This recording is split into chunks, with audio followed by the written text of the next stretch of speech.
এই জলটা শুধু তোদের মেজারকে একবার খাইয়ে দে, তোকে পুরো 1 কোটি টাকা দেবো।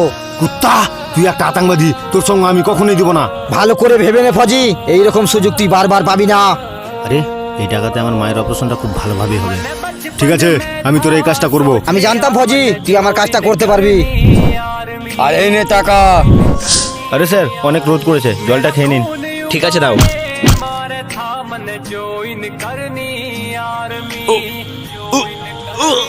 এই নে, তোদের কাজ হয়ে গেছে। আর আমার বাকি টাকাটা? টাকা? গাদ্দারদের কাছ থেকে টাকার আশা করছিস? আরে কে? আরে মেজর বেঁচে আছিস? দাঁড়ান স্যার, এই জলে বিষ মিশানো আছে। কি? এটা আতঙ্কবাদীদের চাল, ওরা দেখছে। আপনি শুধু মরার অ্যাক্টিং করুন। তুই কি ভেবেছিলি টাকার জন্য আমরা নিজের দেশকে বিক্রি করে দেবো? এটা কখনোই সম্ভব না। আমাদের ভিডিওটি ভালো লাগলে অবশ্যই ভিডিওটিকে লাইক করে চ্যানেলটিকে সাবস্ক্রাইব করবেন।